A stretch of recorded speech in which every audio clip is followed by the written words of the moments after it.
اعمال کی اصلاح کرم سے کر دے۔ الحمدللہ رب العالمین والصلاة والسلام علی سید المرسلین، اما بعد فاعوذ باللہ من الشیطان الرجیم، بسم اللہ الرحمن الرحیم۔ پڑھیے، الصلاة والسلام علیک یا رسول اللہ وعلی آلک واصحابک یا حبیب اللہ۔ الصلاة والسلام علیک یا نبی اللہ وعلی آلک واصحابک یا نور اللہ۔ ایک بار شفیع المذنبین انیس الغریبین صلی اللہ تعالیٰ علیہ وسلم اپنی طبعی حاجات کے لیے کچھ باہر کے علاقے کی طرف تشریف لے گئے، لیکن اس دن کوئی آپ کے ساتھ نہ تھا۔ عموماً صحابہ کرام ساتھ جاتے تھے، پیارے آقا علیہ الصلوۃ والسلام اکیلے تشریف لے جا رہے تھے۔ امیر المومنین سیدنا فاروق اعظم رضی اللہ تعالیٰ عنہ نے دیکھا تو گھبرا اٹھے کہ نبی پاک اکیلے جا رہے ہیں، تو آپ پانی کا ایک مشکیزہ لیے پیارے آقا علیہ الصلوۃ والسلام کے پیچھے پیچھے چلنے لگے۔ اب دیکھا کہ نبی پاک علیہ الصلوۃ والسلام ایک چھپڑ کے نیچے بارگاہ الہی میں سجدہ ریز ہیں۔ فاروق اعظم رضی اللہ تعالیٰ عنہ تھوڑا دور کھڑے ہو گئے کہ میں دیکھتا ہوں کتنی دیر میں فارغ ہوتے ہیں سجدے سے، پھر کچھ کلام کروں گا۔ اب دیکھا کہ نبی پاک علیہ الصلوۃ والسلام نے طویل سجدہ کیا، اور جب سر اٹھایا تو فاروق اعظم رضی اللہ تعالیٰ کو دیکھا، اور اب میرے آقا علیہ الصلوۃ والسلام نے جو ارشاد فرمایا، کمال کا فرمان، میرے آقا فرماتے ہیں، اے عمر تم نے اچھا کیا جو مجھے سجدے میں دیکھ کر پیچھے ہٹ گئے، بے شک ابھی جبریل امین میرے پاس آئے اور عرض کرنے لگے، یا رسول اللہ صلی اللہ تعالی علیہ وآلہ وسلم، آپ کا جو بھی امتی آپ پر ایک بار درود شریف پڑھے گا، اللہ عز و جل اس پر 10 بار رحمت نازل فرمائے گا اور اس کے 10 درجات بلند فرمائے گا۔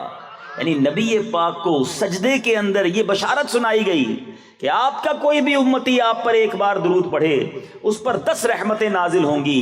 میرے میٹھے اور پیارے اسلامی بھائیوں، مدنی چینل کے ناظرین، آج دنیا میں کون ہے جو یہ نہیں چاہتا کہ اللہ کی رحمتیں میرے ساتھ ہوں؟ آپ میں سے کئی بیمار ہوں گے، قرض دار ہوں گے، پریشان ہوں گے، مصیبت زدہ ہوں گے۔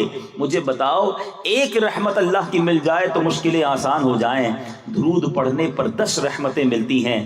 گویا اگر کوئی یہ چاہتا ہے کہ صبح و شام مجھ پر رحمتوں کی برسات ہوتی رہے، تو میرے میٹھے اسلامی بھائیوں، وہ صبح و شام درود پاک پڑھتا رہے، اس پر رحمتیں برستی رہیں گی۔ آپ گھر سے نکلیں درود پڑھنا شروع ہو جائیں۔ بہت سارے ایسے ہوں گے جو جاب کرتے ہوں گے، موٹر سائیکل پر، گاڑی پر، بس میں، جو گھر سے آفس کا راستہ ہے، اگر اس راستے میں درود پڑھتے رہیں، ذرا سوچئے، رحمتیں ساتھ ہیں۔ آفس پر پہنچ گئے، کاروبار کی جگہ پر پہنچ گئے، درود پڑھتے رہیں، جب جب موقع ملے رحمتیں برستی رہیں گی۔ انشاءاللہ بیماریاں بھی دور ہوں گی، روزی میں بھی برکت ہو جائے گی، اور اللہ نے چاہا ڈھیروں نیکیاں بھی ہاتھ آئیں گی۔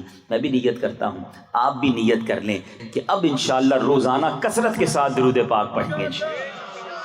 زبان ذکر و درود سے تر رہے، اس سے اچھی کیا بات ہوگی؟ تو خدا را اپنی زبان کو ذکر و درود سے تر رکھیں، فضول باتوں سے بچائیں۔ میں چوٹ کرنے کے لیے ایک بات کہتا ہوں، چوٹ کرنے کے لیے اگر آج یہ اعلان کر دیا جائے، اسکیمیں نکلتی رہتی نا، نئے نئے پروگرام، نئے نئے پروجیکٹ آتے ہیں، ایک اسکیم لانچ ہو جائے، جو جتنے درود پڑھے گا اتنے روپے اس کو ملیں گے۔ اب آپ بتائیں کتنے درود پڑھیں گے؟ بندہ کہ یار ایک دن میں 10,000 درود پڑھنا کوئی مسئلہ نہیں ہے، اس کو کوئی بات نہیں کروں گا نا، فضول باتیں ختم، تسبیح لے کے بیٹھ جاتا ہوں، چھٹی آفس کی، ایک دن میں 10,000 درود، 10,000 روپے۔ کتنے درود پڑھیں گے آپ؟ اپنے دل پر ہاتھ رکھ کے بتائیے کہ ایک درود 1 روپے کی کیا ویلیو ہے، اور ایک درود پر اللہ کی 10 رحمتیں مل رہی ہیں۔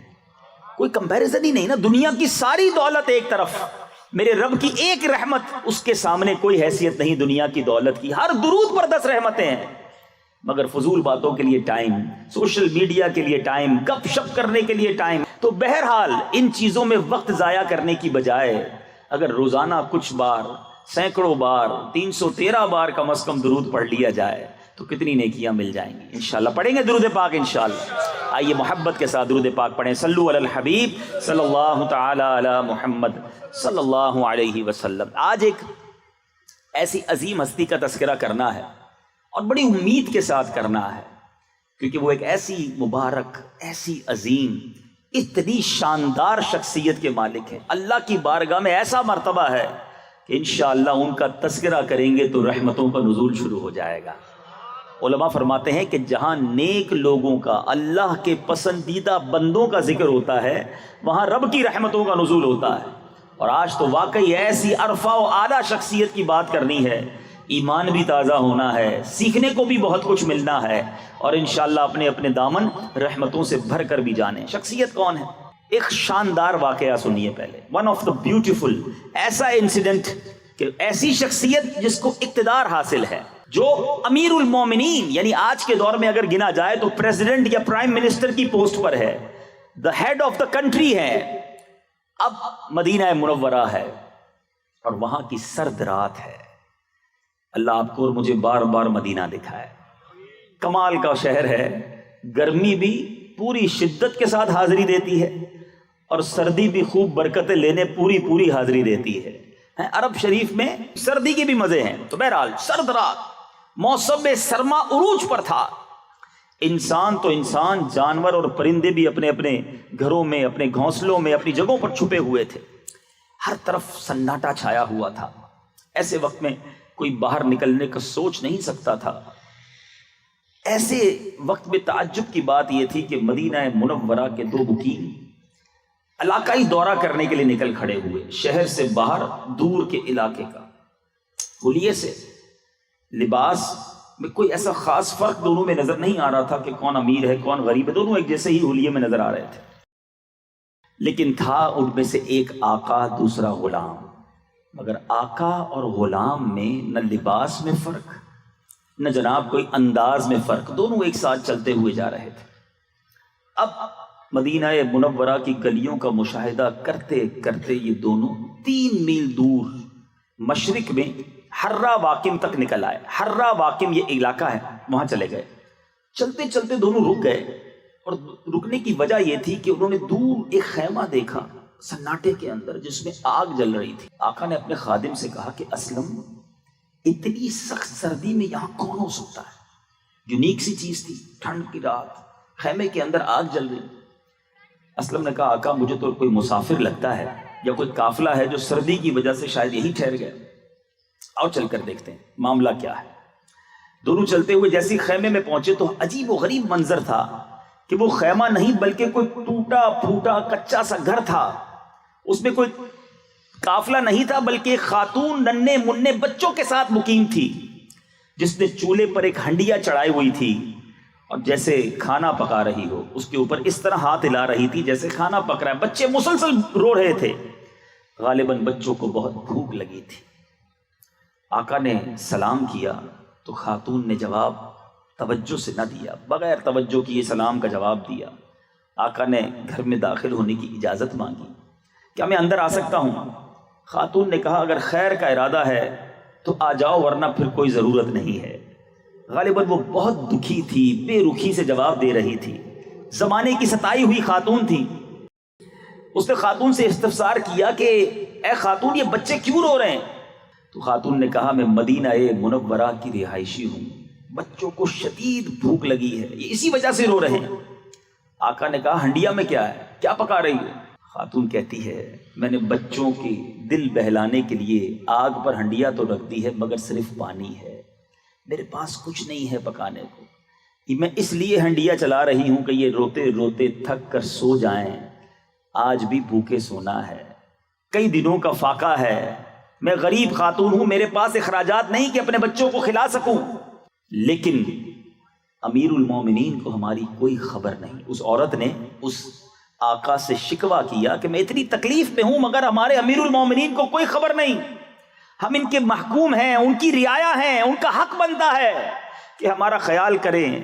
خیر جیسے تیسے زندگی تو گزر جائے گی مگر بروز قیامت امیر المومنین اور ہمارے درمیان اللہ ہی فیصلہ فرمائے گا، اور یقیناً آخرت کی پکڑ بہت سخت ہے. اس دخیاری خاتون نے گویا اپنے دل کا حال اس آقا کے سامنے رکھ دیا.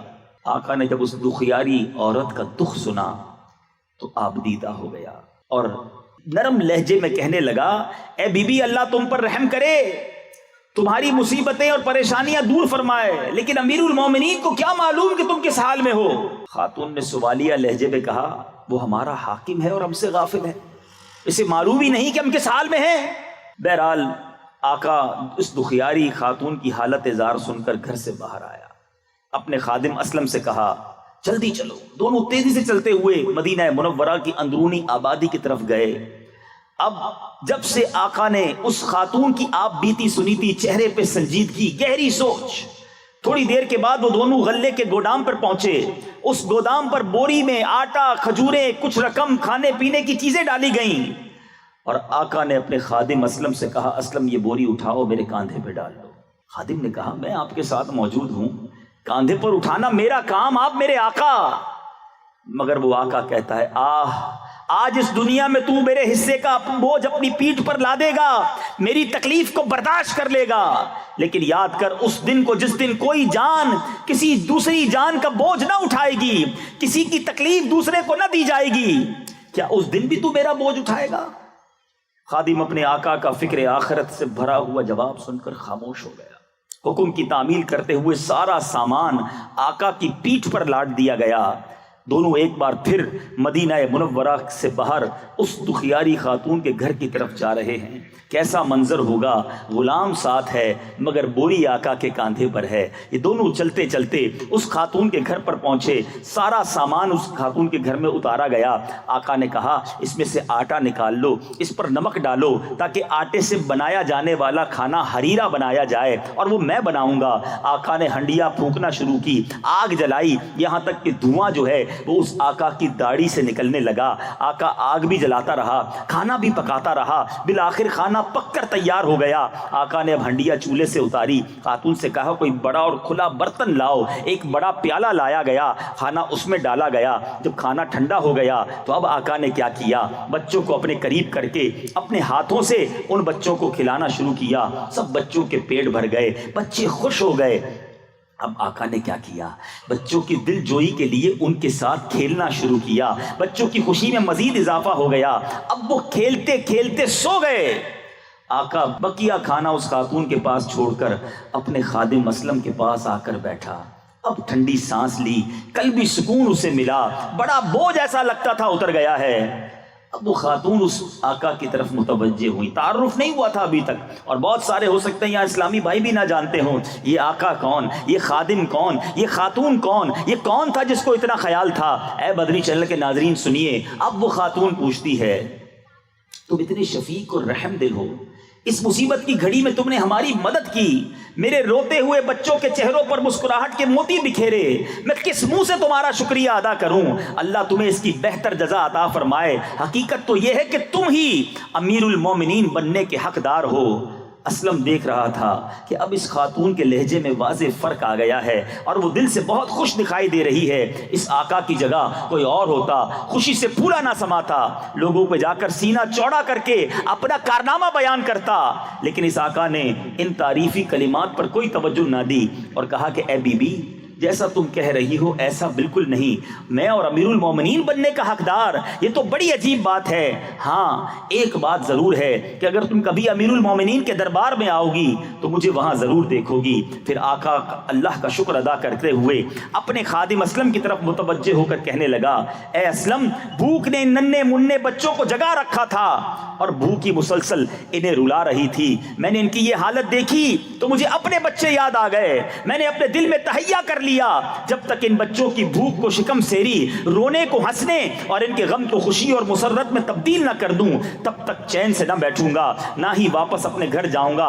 اللہ کا شکر ہے میں اپنے مقصد میں کامیاب ہو گیا۔ اے میرے میٹھے اسلامی بھائیوں، سوچئے تو صحیح، سب کے ذہنوں میں یہ سوال پیدا ہوگا کہ مدینہ منورہ کی سرد رات میں یہ کون تھا؟ اپنے خادم کے ساتھ شہر کا دورہ کرنے والی یہ شخصیت کون تھی؟ یہ کون تھا کہ جس نے خادم اور آقا کا امتیاز ختم کیا؟ یہ کون تھا جو اپنے خادم کے ساتھ بھی حسن اخلاق سے پیش آتا تھا؟ آقا علیہ الصلوۃ والسلام کی امت کی خیر خواہی کا جذبہ کیسا کوٹ کوٹ کر بھرا تھا؟ یہ کون تھا جس نے رات گئے ایک غریب اور نادار عورت اور اس کے روتے بچوں میں خوشیاں تقسیم کی، ہر لفظ سے جس کے خوف خدا ظاہر ہوتا تھا؟ یہ کون تھا جس نے بچوں کو اپنے ہاتھوں سے کھانا کھلایا، جس نے بچوں کے ساتھ کھیل کر ان کی دل جوئی کی، انہیں خوش کیا، جس کے عمل کو دیکھ کر وہ خاتون بے ساختہ پکار اٹھی کہ تم ہی امیر المومنین بننے کے حقدار ہو؟ جی ہاں میرے میٹھے اسلامی بھائیوں، آقا علیہ الصلوۃ والسلام کی دکھیاری امت کی خیر خواہی کا عظیم جذبہ رکھنے والا یہ شخص کوئی اور نہیں بلکہ خلیفہ ثانی امیر المومنین سیدنا فاروق اعظم رضی اللہ تعالیٰ عنہ ہے۔ یہ سیدنا عمر فاروق اعظم رضی اللہ تعالیٰ عنہ ہیں جن کی زندگی میں ایسے ایک نہیں 20 واقعات ہیں۔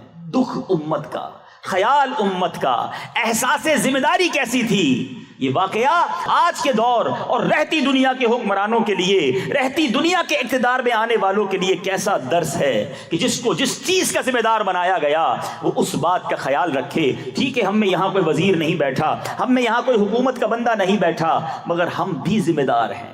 کسی کو محلے کی ذمہ داری ہوتی ہے، کسی کے پاس برادری کی ذمہ داری ہوتی ہے، کسی کے پاس گھر کی ذمہ داری ہوتی ہے، کوئی گھر میں بڑا بھائی ہوتا ہے، کوئی والد ہوتا ہے۔ ہر کسی کو اپنی رعایا کا خیال رکھنا چاہیے، ہر کسی کے پاس جو ذمہ داری ہے اس بات کا خیال رکھنا چاہیے۔ حضرت عمر رضی اللہ تعالیٰ عنہ امیر المومنین تو کیا بنے، انصاف کی ایسی مثال قائم کی، ذمہ داری کا احساس کیسا تھا۔ میرے میٹھے اسلامی بھائیوں، ایک بار امیر المومنین مولا مشکل کشا کرم اللہ تعالی وجہ الکریم کیا فرماتے ہیں کہ میں نے امیر المومنین حضرت عمر فاروق رضی اللہ تعالیٰ عنہ کو دیکھا کہ اونٹ پر سوار ہو کر بڑی تیزی سے کہیں جا رہے تھے۔ میں نے کہا یا امیر المومنین کہاں تشریف لے جا رہے ہیں؟ جواب دیا صدقے کا ایک اونٹ بھاگ گیا ہے، اس کی تلاش میں جا رہا ہوں۔ اگر دریائے فرات کے کنارے پر بکری کا ایک بچہ بھی مر گیا تو بروز قیامت عمر سے اس کے بارے میں پوچھ گچھ ہوگی۔ یہ تھا احساس ذمہ داری۔ آج لوگ دوسروں کا مال ہڑپ کر جاتے ہیں، آج دوسروں پر ظلم کرتے ہیں، کسی کی زمین پر قبضہ کر لیتے ہیں، انہیں یہ احساس نہیں کہ مرنے کے بعد کیسے جواب دیں گے۔ وہ امیر المومنین ہیں، پوری رعایا کا خیال ہے، کہیں کسی کے ساتھ نا انصافی نہ ہو جائے۔ اللہ غنی، اتنا بڑا مرتبہ ہونے کے باوجود خوف خدا کا عالم کیا ہے، فکر آخرت کا عالم کیا ہے، اپنے آپ سے احتساب کرنے کا عالم کیا ہے۔ حضرت سیدنا حسن بصری رحمۃ اللہ تعالی علیہ فرماتے ہیں کہ حضرت سیدنا عمر بن خطاب رضی اللہ تعالیٰ عنہ بسا اوقات آگ کے قریب ہاتھ لے جاتے، پھر اپنے آپ سے سوال کرتے۔ ہم بھی تو روزانہ آگ دیکھتے ہیں نا، مگر انداز دیکھیں، آگ کے قریب ہاتھ لے جا کر اپنے آپ سے سوال کرتے، اے خطاب کے بیٹے، کیا تجھ میں یہ آگ برداشت کرنے کی طاقت ہے؟ سوچو احتساب کا انداز کیا تھا، آخرت کی یاد کرنے کا انداز کیا تھا۔ آپ کا ایک انداز یہ بھی کتابوں میں لکھا کہ آپ روزانہ اپنے آپ کو ایک درہ مارتے، درہ کہتے کوڑے کو، اپنے آپ کو مار کر کہتے کہ بتا تو نے آج یہ عمل کیوں کیا۔ مرنے کے بعد جب آپ کو لوگوں نے غسل دیا ان کی چیخیں نکلیں کیونکہ آپ کے بدن پر جا بجا دروں کے نشانات تھے۔ اتنا فکر آخرت، اتنا خوف خدا۔ حضرت سیدنا فاروق اعظم رضی اللہ عنہ فرمایا کرتے جہنم کو کثرت سے یاد کرو کیونکہ اس کی گرمی نہایت سخت اور گہرائی بہت زیادہ ہے، اور اس کے ہتھوڑے لوہے کے ہیں جن سے مجرموں کو مارا جائے گا۔ اے میرے میٹھے اور پیارے اسلامی بھائیوں، کس قدر خوف خدا میں روتے تھے۔ آپ کے بارے میں آتا ہے کہ آپ اتنے آنسو بہاتے کہ رونے کی وجہ سے آپ کے چہرے پر 2 سیاہ لکیریں بن گئی تھی۔ اور آج ہم ہیں، وہ گناہگار نہیں، وہ جنتی ہیں، وہ نبی پاک علیہ الصلوۃ والسلام سے جنت کی بشارت سن چکے ہیں، مرتبہ اتنا عرفہ و اعلیٰ ہے۔ ارے ایک ہی حدیث آپ کے فضیلت کے لیے کافی ہے کہ سرور کائنات علیہ الصلوۃ والسلام فرمائیں میرے بعد کوئی نبی ہوتا تو عمر ہوتا۔ اتنا بڑا مرتبہ، یقیناً نبوت کا دروازہ بند، میرے آقا خاتم النبیین ہیں، مگر کیسا مرتبہ، کیسا مقام کہ آقا فرماتے میرے بعد کوئی نبی ہوتا تو وہ عمر ہوتا، مگر عمر کیسا، آنسو بہانے والے، گریہ وزاری کرنے والے۔ آپ کے بیٹے کہتے ہیں، میں اور آپ بھی نماز پڑھتے ہیں، پہلے تو افسوس یہ ہے کہ بڑی تعداد میں مسلمان نماز بھی نہیں پڑھتے، مگر حضرت عمر کی نماز کیسی تھی، خوف خدا کا عالم کیا تھا۔ آپ کے صاحبزادے حضرت عبداللہ ابن عمر رضی اللہ تعالیٰ عنہ فرماتے ہیں کہ میں نے امیر المومنین سیدنا عمر رضی اللہ تعالیٰ عنہ کے پیچھے نماز ادا کی، اپنے والد کے پیچھے نماز ادا کی، تو کہتے ہیں میں نے 3 صفوں پیچھے آپ کے رونے کی آواز سنی۔ آپ نماز پڑھ رہے ہیں، اس قدر روتے تھے کہ 3 صفیں پیچھے بھی رونے کی آواز آتی تھی۔ کبھی ایک بار once in a lifetime ایسا ہوا ہو نماز پڑھتے پڑھتے ہمارے آنسو بہے ہو۔ نماز میں تو ہمارا دھیان ہی کہیں اور ہوتا ہے، ہمیں تو پتہ ہی نہیں۔ میں آپ کا ٹیسٹ لینا چاہتا ہوں، ہو سکتا ہے اس نے زن کر لیتا ہوں کہ آج بہت سارے اسلامی بھائیوں نے ایسے ہوں گے جنہوں نے عشاء کی نماز جو ہے وہ باجماعت پڑھی ہوگی۔ آپ سے پوچھتا ہوں کہ آپ میں سے جس نے عشاء کی نماز باجماعت پڑھی ہے، بتائیے پہلی صف میں پہلی رکعت میں امام صاحب نے کیا تلاوت کیا تھا؟ کون سی سورت؟ دوسری رکعت میں کون سی سورت؟ آپ کہیں گے تو بہت دیر ہو گئی، چلو کل ٹیسٹ کر لینا، سلام پھیرتے ہی اپنے آپ سے پوچھ لینا۔ ہمیں نہیں پتا ہوتا، ہمارا دھیان ہی کہیں اور، ہمارا خیال ہی کہیں اور، اللہ کی بارگاہ میں حاضری ہے اور دھیان کہیں اور ہے۔ یہ روتے تھے، یہ گر گڑاتے تھے، ان کی التجاؤں کا عالم یہ تھا، مگر آج گناہ کر کر کے نامہ اعمال سیاہ کر دیا، مگر ہمیں اللہ کی بارگاہ میں خوف خدا کے سبب رونا نہیں آتا۔ ہنس ہنس کے لوگ گناہ کرتے ہیں، ایسا برا حال ہو گیا ہے۔ ایک تو دیکھیں انسان سے گناہ ہو جائے نا، شرمندہ ہو جائے، ڈر جائے، معافی مانگے، مگر آج حال یہ ہے کہ گناہ بھی ہو رہا ہے اور شرمندگی بھی نہیں ہے۔ بڑی کہہ کے لگا لگا کے ناچ گانے ہوتے ہیں، کہہ کے لگا لگا کے جوئے کھیلے جاتے ہیں، ارے جناب بڑی مسرت کے ساتھ بدکاریاں اور بے حیائیاں کی جاتی ہیں، کچھ دوست مل جائیں تو گناہوں کے دفتر کھل جاتے ہیں۔ یاد رکھیے روایتوں کا مضمون ہے، جو ہنس ہنس کر گناہ کرے گا اس کو روتے روتے جہنم میں ڈالا جائے گا۔ اسی طرح میرے پیچھے اسلامی بھائیوں، ایک تو ہے چوری، پھر سینہ زوری۔ لوگ گناہ کر کے پھر اترا کے بتاتے ہیں، اکیلے میں گناہ کیا، اللہ نے عیب چھپائے ہیں تمہارے، صبح ہوتی ہے تو لوگوں کو بتاتے ہیں، بلکہ اب تو انٹرنیٹ کا زمانہ، شیئر کر دیتے ہیں، میں نے یہ فلم دیکھی اب آپ بھی دیکھیں، میں نے یہ گانا سنا بڑا اچھا ہے آپ بھی سنیں، میں فلاں بے حیائی کا کام کر کے آیا آپ بھی جائیے۔ اللہ اکبر! ارے اللہ کے بندے، یہ گناہ جاریہ کی مار کیسے برداشت کرو گے؟ کام وہ کرنے ہیں زندگی میں جو ثواب جاریہ والے ہوں، کوئی ایسی نیکی کر جاؤں کہ میری وجہ سے دوسرے بھی کرنے والے بنے۔ خوش نصیب ہیں جو مسجدیں بناتے ہیں، مدرسے بناتے ہیں، کنویں کھدواتے ہیں، مسلمانوں کو علم دین پہنچاتے ہیں، انہیں قرآن سکھاتے ہیں، انہیں نماز سکھاتے ہیں۔ ماشاءاللہ مجھے ایسے اسلامی بھائی بھی نظر آ رہے ہیں جن سے میں نے مدرسۃ المدینہ پڑھا ہے، آپ کی PNT کالونی میں۔ اللہ کی رحمت سے امید ہے جب تک تلفظ کے ساتھ قرآن پڑھوں گا انشاءاللہ ہمارے ان استاد صاحب کو ثواب ملے گا۔ یہ ہے وہ ثواب جاریہ جو نیکی کے کام کرنے والے کرتے ہیں۔ اے میرے بیٹے اسلامی بھائیوں، سوچئے ہم نے زندگی میں کتنے ایسے کام کیے جو مرنے کے بعد کام آئیں گے۔ آج لوگ ایسے گناہ کرتے ہیں کہ جس سے گناہ جاریہ کا کام۔ ایک مثال دیتا ہوں، آج کے دور میں موبائل فون پر میوزیکل ٹیون رکھی جاتی ہے۔ پہلے تو وہ میوزیکل ٹیون ہوتی تھی جو ہم سنتے ہیں، وہ بھی حرام ناجائز نہیں رکھنی چاہیے، مگر ایک میوزیکل ٹیون میوزک کی وہ ہوتی ہے جو مجھے کال کرنے والا سنے، میں نہ سنوں، جو مجھے کال کرے وہ بھی گانے سنے، چاہے اس کو سننے کے نہیں سننے۔ اللہ کے بندو، اتنا گناہ کمانے کا شوق ہے، تم فون نہ بھی اٹھاؤ وہ تمہاری وجہ سے میوزک سنے گا، اس کا گناہ کس کو ہوگا؟ اس کا جواب کیسے دو گے؟ سوچئے، عجیب عجیب چیزیں انٹرنیٹ پر شیئر کرتے ہیں، بے حیا عورتوں کی، بے پردہ عورتوں کی تصویریں شیئر کرتے ہیں، فلموں ڈراموں کے کلپ شیئر کرتے ہیں۔ ارے تم مر جاؤ گے، وہ دیکھا جاتا رہے گا، وہ شیئر ہوتا رہے گا، وہ ڈسٹریبیوٹ ہوتا رہے گا۔ اللہ کی بارگاہ میں کیسے جواب دو گے؟ اگر قبر میں ہتھوڑے پڑنے لگے، قبر میں کیڑے مکوڑے آ گئے تمہارے ان گناہ جاریہ کے سبب، تو کیا کرو گے؟ ارے مرنے سے پہلے کچھ ایسا کام کر جاؤ، میں رہوں نہ رہوں مجھے قبر میں ثواب کے تحفے پہنچتے رہیں۔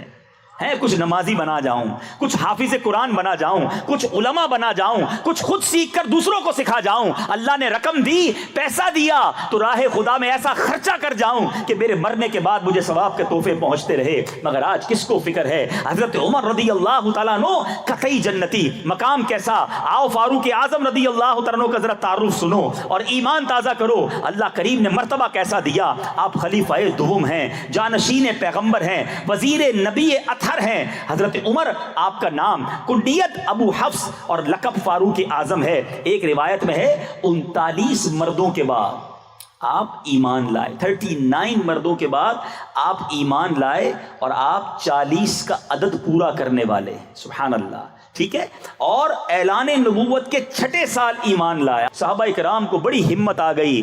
میرے آقا علیہ الصلوۃ والسلام نے حضرت عمر کے ایمان کے لیے دعا کی۔ آپ جب ایمان نہیں لائے تھے نا، ان کے ایمان لانے کے لیے دعا کی۔ آپ مراد رسول ہیں۔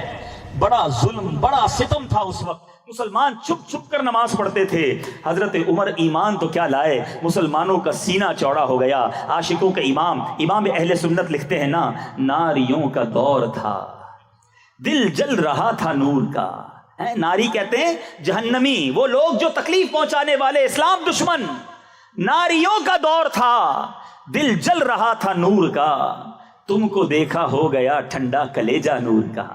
آقا نے جب دیکھا کہ حضرت عمر ایمان لائے، نبی پاک بھی بہت خوش ہوئے۔ اور یہ شخصیت کیسی ہیں، تھوڑے عرصے پہلے، کچھ گھنٹوں پہلے، کچھ دنوں پہلے تو تمنا یہ تھی معاذ اللہ نبی پاک علیہ الصلوۃ والسلام کو شہید کر دوں گا، تلوار ہاتھ میں لے کر گھوما کرتے تھے۔ جیسے ہی ایمان لائے، دیکھیے میرے آقا کی ذات کیسی ہے۔ دنیا میں ایسا کوئی شخصیت، کوئی ایسی مثال نہیں ملتی کہ جس کو مارنے کے لیے، جس کی جان لینے کوئی آتا ہو اور ان کا دیدار کر کے ان کے قدموں پر جان دینے والا بن جاتا ہو۔ نبی پاک کے ساتھ کئی بار ایسا ہوا کہ لوگ گرفتار کرنے آتے تھے، مگر جلوائے جانا دیکھتے تھے، آقا کے عشق میں گرفتار ہو جاتے تھے۔ حضرت عمر کے ساتھ بھی ایسا ہوا، تلوار ہاتھ میں ہے اور ارادہ یہ ہے کہ نبی پاک علیہ الصلوۃ والسلام کو معاذ اللہ شہید کرنا ہے، مگر جب جلوائے جانا دیکھا، پیارے آقا نے دعوت دی، کلمہ پڑھا، اسلام قبول کیا، اور ویری فرسٹ ٹائم جیسے ہی اسلام قبول کرتے ہیں، کہتے ہیں یا رسول اللہ، پہلے تو یہ تھا کہ کفار مکہ کہ ساتھ میں جب تھا تو میں کہا کرتا تھا دیکھتا ہوں مسلمان نماز کیسے حرم میں ادا کرتے ہیں، آج میں دیکھتا ہوں مسلمانوں کو نماز پڑھنے سے کون روکتا ہے۔ Look at the revolution, look at the انقلاب کیسا تھا۔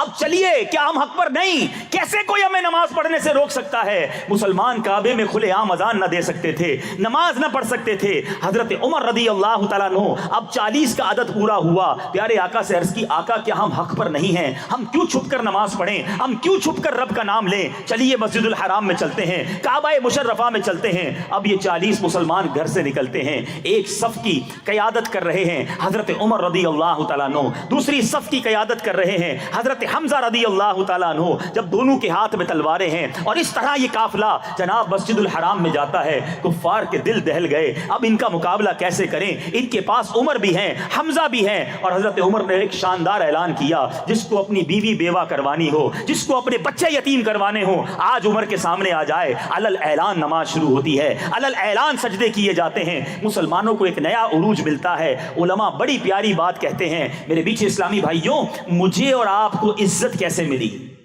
میں اور آپ عزت والے بنے ہیں جب سے مسلمان ہوئے ہیں۔ اسلام نے مجھے اور آپ کو عزت دی ہے۔ حضرت عمر کا مرتبہ یہ ہے، علماء فرماتے ہیں جب سے عمر ایمان لائے ہیں اسلام کی عزت بلند ہوئی ہے۔ کمال ہو گیا نا، ایک شخصیت ایسی ہے جس کے بارے میں یہ کہا جاتا ہے عمر کے ایمان لانے سے اسلام کی عزت میں اضافہ ہوا۔ اللہ اکبر، رب عز و جل نے یہ مقام عطا کیا۔ آپ اسلامی جنگوں میں مجاہدانہ شان کے ساتھ کفار ناہنجار کے سامنے نبی پاک کے ساتھ ساتھ جناب وہ وزیر و مشیر کی حیثیت سے شامل رہے۔ محسن امت، خلیفہ اول، امیر المومنین حضرت سیدنا ابو بکر صدیق رضی اللہ تعالیٰ عنہ نے اپنے بعد فاروق اعظم رضی اللہ تعالیٰ عنہ کو خلیفہ منتخب فرمایا۔ آپ نے تخت خلافت پر رونق افروز رہ کر جانشینی مصطفیٰ صلی اللہ تعالیٰ علیہ وسلم کی تمام تر ذمہ داریوں کو بطریق احسن آپ نے پورا کیا۔ اتنی محبت پیارے آقا سے، اتنا پیار نبی پاک علیہ الصلوۃ والسلام سے کہ زندگی بھر ایک دعا کرتے رہے۔ آؤ آج ان کا تذکرہ ہے، ہم بھی یہ دعا کرتے ہیں، اللہ یہ دعا میرے اور آپ کے حق میں قبول فرمائے۔ حضرت عمر دعا کرتے، اللہم ارزقنی شہادۃ فی سبیلک وَاجْعَلْ مَوْتِي فِي بَلَدِ حَبِيبِكَ، اے اللہ مجھے تیری راہ میں شہادت عطا فرما اور تیرے حبیب کے شہر مدینہ منورہ میں موت عطا فرما۔ اللہ نے یہ تمنا کیسی پوری کی؟ فجر کی نماز پڑھا رہے ہیں۔ اے میرے میٹھے اسلامی بھائیوں جو نماز قضا کرتے ہو، سنو، حضرت عمر آخری وقت بھی نماز کا کیسا شوق تھا۔ نماز فجر پڑھ رہے ہیں، دشمن نے حملہ کیا، آپ زخموں سے چور چور ہو گئے، اور پھر یکم محرم الحرام کو آپ نے جام شہادت نوش کیا۔ 63 برس آپ کی عمر ہے، اللہ نے شہادت بھی دی، موت بھی مدینے میں ملی، اور محبوب کا ساتھ کیسا ملا کہ آج بھی سنہری جالیوں کے اندر نبی پاک کے ساتھ روضہ انور میں موجود ہیں۔ ساری دنیا میں جب بھی کوئی مدینہ منورہ حاضری دے گا، روضہ رسول پر جہاں جائے گا، نبی پاک کی بارگاہ میں جب سلام پیش کرے گا، اس کے بعد صدیق اکبر رضی اللہ تعالیٰ عنہ اور حضرت عمر رضی اللہ تعالیٰ عنہ کو سلام پیش کرے گا۔ اللہ غنی، حضرت ابو بکر صدیق اور حضرت عمر وہ ہستی ہیں جنہیں شیخین کریمین کہا جاتا ہے۔ یہ میرے آقا کے دو صاحب ایسے ہیں جو آج مزار میں بھی ساتھ ہیں۔ اور ایک حدیث پاک کا بڑا پیارا مضمون ہے، ایک بار میرے آقا صحابہ کرام کے سامنے تشریف لائے، دائیں ہاتھ میں ابو بکر صدیق رضی اللہ تعالیٰ عنہ کا ہاتھ ہے، یار غار ہیں، بائیں ہاتھ میں عمر فاروق کا ہاتھ ہے، اور جب یہ دونوں لے کر آگے آ رہے ہیں، میرے آقا نے فرمایا دیکھ لو، جس طرح آج ہم آئے ہیں اس طرح میدان محشر میں بھی اسی طرح آئیں گے۔ کیا کمال ہے، کیا ہستی ہے، کیا مرتبہ ہے، سبحان اللہ سبحان اللہ۔ اے میرے میٹھے اسلامی بھائیوں، ان مبارک مزارات کے بارے میں سبحان اللہ اعلیٰ حضرت کتنی پیاری بات فرماتے ہیں محبوب رب عرش ہے اس سبز میں۔ روضہ انور کا منظر ذرا سوچو، میرے آقا ہیں گنبد خضرا کے مکین، فاروق اعظم ہیں، صدیق اکبر موجود ہیں۔ پہلے پیارے آقا کے پہلو میں سیدنا ابو بکر صدیق کا مزار، سیدنا ابو بکر صدیق کے پہلو میں فاروق اعظم رضی اللہ تعالیٰ عنہ کا مزار۔ اور ایک اور ایمان افروز بات بتاؤں، ایک اور ہستی ہے جو دنیا میں آنے والی ہیں، جن کا مزار سنہری جالیوں کے پیچھے بنے گا، گنبد خضرا کے نیچے وہ بھی دفن ہوں گے، اور وہ حضرت عیسیٰ علیہ الصلوۃ والسلام ہیں۔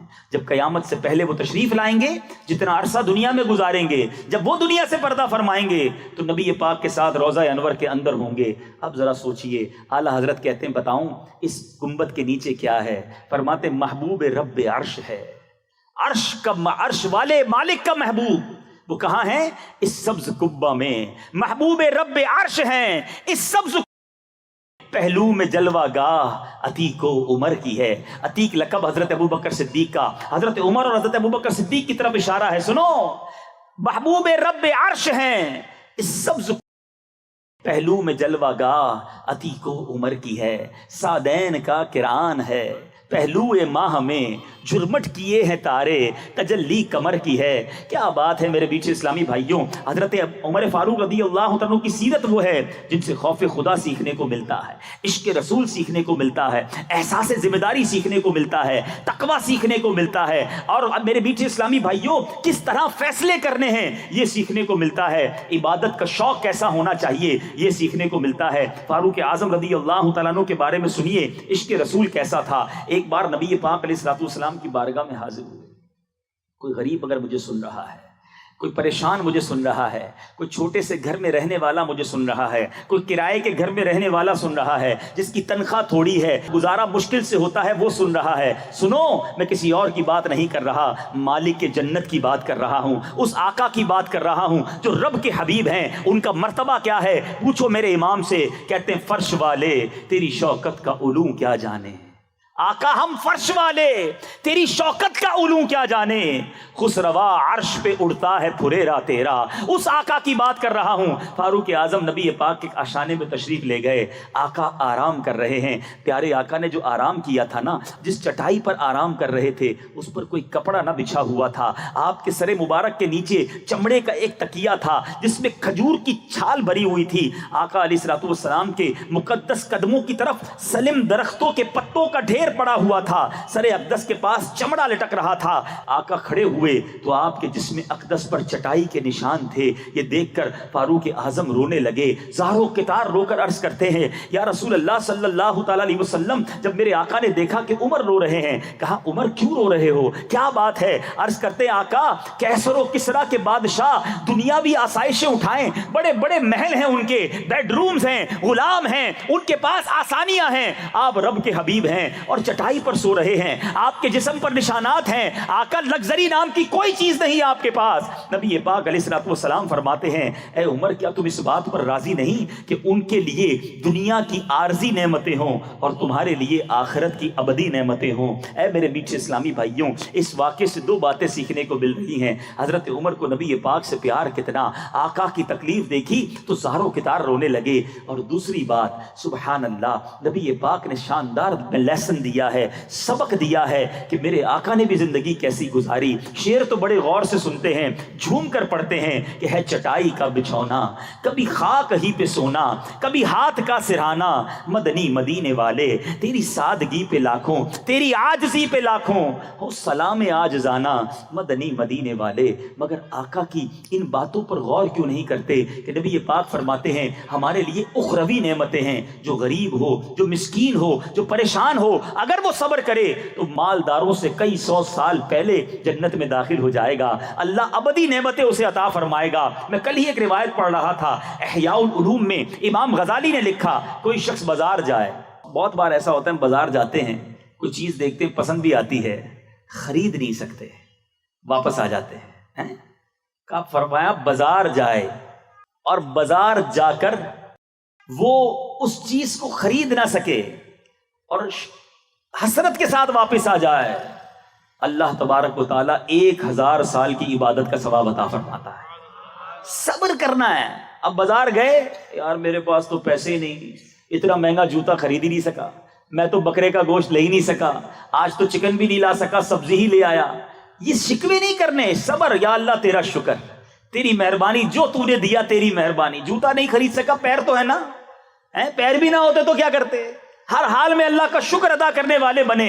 جو شکر ادا کرتا ہے اللہ اسے بہت عطا فرماتا ہے۔ مسئلہ یہ ہے کہ آج شکوہ ہے، شکایت ہے، ہم اپنے سے جناب آگے والوں کو دیکھ کر پریشان ہیں۔ پی این ٹی سے ویسے بھی ڈیفنس بہت قریب ہے، تو ذرا بڑی گاڑی گزری تو حسرت شروع ہو گئی، بڑا بنگلہ دیکھا تو حسرت شروع ہو گئی۔ ارے جناب جھونپڑی میں رہنے والوں کو کیوں نہیں دیکھتے؟ بس کی چھت پر سفر کرنے والے کو اسکوٹر والا کیوں نہیں دیکھتا کہ چلو اللہ نے اسکوٹر تو دی ہے، اپنی سواری تو موجود ہے۔ ہمیشہ یاد رکھو، نعمتوں میں اپنے سے نیچے والوں کو دیکھو تو سکون آ جائے گا۔ اگر آگے والوں کو دیکھو گے تو کبھی یہ ریس ختم نہیں ہوگی۔ ہاں آگے والے کو دیکھنا ہے تو نیکیوں والوں کو دیکھو، عبادت کرنے والوں کو دیکھو، روزے رکھنے والوں کو دیکھو، دین کی خدمت کرنے والوں کو دیکھو۔ آج حضرت عمر کا تذکرہ اسی لیے تو کر رہے ہیں کہ کیا عبادت ہے، کیا ریاضت ہے، قطعی جنتی ہیں، نبی پاک سے جنت کی بشارت مل چکی ہے، مگر پھر بھی خوف خدا کے آنسو ہیں، پھر بھی رات رات بھر سجدے ہیں۔ میرے پیچھے اسلامی بھائیوں، آج جس عظیم ہستی کا ہم نے تذکرہ کر رہے ہیں، ہمیں نبی پاک علیہ الصلوۃ والسلام کے اس مبارک ساتھی کی سیرت سے بہت کچھ سیکھنا بھی ہے اور عمل بھی کرنا ہے۔ اللہ غنی، فاروق اعظم رضی اللہ تعالیٰ عنہ کے بارے میں آپ نے وہ حدیث تو سنی کہ میرے بعد کوئی نبی ہوتا تو عمر ہوتا۔ اب ایک اور پیارا انداز دیکھیے، ایک بار حضرت عمر رضی اللہ تعالیٰ عنہ نے نبی پاک سے اجازت مانگی کہ میں عمرے پر جانا چاہتا ہوں۔ پیارے آقا سے، پیارے آقا علیہ الصلوۃ والسلام نے اجازت دیتے ہوئے ارشاد فرمایا، اے میرے بھائی ہمیں اپنی دعا میں نہ بھول جانا۔ کونین کے والی نبی پاک اپنے صحابی سے کہہ رہے ہیں کہ میرے لیے دعا کرنا۔ بعض روایات میں یوں بھی آیا کہ اے میرے بھائی اپنی دعا میں ہمیں بھی شامل رکھنا۔ امیر المومنین فاروق اعظم فرماتے ہیں جہاں کی تمام تر نعمتوں سے بڑھ کر میرے لیے یہ نعمت تھی کہ میرے آقا نے مجھے اے میرے بھائی کہہ کر پکارا، نبی پاک نے مجھے یہ لقب عطا کر دیا، اور مجھے کیا چاہیے؟ سبحان اللہ۔ ایک بار میرے پیچھے اسلامی بھائیوں، پیارے آقا علیہ الصلوۃ والسلام کی ایک اور حدیث سنیے اور ایمان تازہ کیجئے کہ نبی پاک علیہ الصلوۃ والسلام حضرت عمر کے بارے میں کیا فرماتے ہیں۔ سبحان اللہ، ساری دنیا نبی پاک کے فضائل بیان کرے، اس ہستی کا عالم کیا ہوگا جس کی فضیلت میں حدیث پاک مل جائے۔ آقا فرماتے ہیں آسمان کے تمام فرشتے حضرت عمر کی عزت کرتے ہیں اور زمین کا ہر شیطان ان کے خوف سے لرزتا ہے۔ ایک اور جگہ میرے آقا فرماتے ہیں حضرت عمر رضی اللہ تعالیٰ عنہ اہل جنت کے چراغ ہیں۔ ایک اور جگہ سرور کائنات علیہ الصلوۃ والسلام نے فرمایا اللہ عز و جل کی رضا حضرت عمر کی رضا ہے اور حضرت عمر کی رضا اللہ عز و جل کی رضا ہے۔ سبحان اللہ، اس قدر باتیں ہیں، اس قدر چیزیں ہیں کہ ایمان تازہ ہو جائے کہ کیسے کیسے کرامت اور فضائل رب نے عطا فرمائے۔ اہل مصر کرامتیں کیسی، ایک کرامت سنیے، ایمان تازہ کیجیے۔ جب مصر فتح ہوا تو ایک روز اہل مصر نے حضرت سیدنا عمرو بن عاص رضی اللہ تعالیٰ عنہ کے پاس آئے اور کہا کہ حضور ہمارے یہاں دریائے نیل کی ایک رسم یہ ہے کہ سال میں ایک بار ایک لڑکی کو تیار کر کے اچھے کپڑے پہنا کے ہم اس دریا میں غرق کر دیتے ہیں، تو یہ دریا جاری ہوتا ہے۔ ہماری رسم یہ ہے کہ جس سال لڑکی کو نہیں اس دریا میں ڈبوئیں گے تو دریا جاری نہیں ہوگا۔ تو حضرت عمرو بن عاص صحابی رسول نے کہا تو ممکن ہی نہیں ہے، یہ کیسے ہو سکتا ہے، ایسی رسم اسلام اجازت نہیں دیتا۔ لوگوں نے کہا حضرت نہیں کریں گے تو پانی نیچے چلا جائے گا، نہیں بالکل نہیں جائے گا۔ آپ نے خط لکھا حضرت عمر کو کہ حضور ہمارے مصر میں ایسی رسم ہے اور یہاں تو لوگ کہتے ہیں جب تک لڑکی کو غرق نہیں کیا جائے گا دریائے نیل جاری نہیں ہوگا۔ کرامت دیکھو، حضرت عمر خود نہیں گئے، ایک خط لکھا۔ کس کے نام خط لکھا؟ دریائے نیل کے نام خط لکھا۔ کوئی دریا کے نام بھی خط لکھتا ہے؟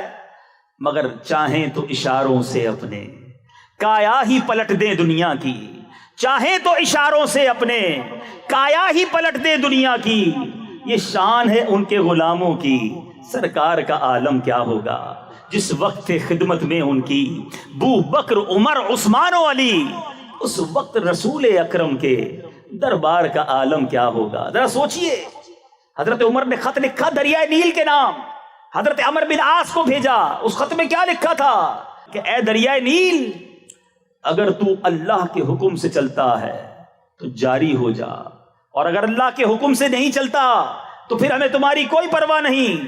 جیسے ہی اس رکے کو ڈالا گیا، دریائے نیل کیسا جاری ہوا کہ 1400 سال گزر گئے ہیں، اس کے بعد دریائے نیل خشک نہیں ہوا، آج تک جاری ہے۔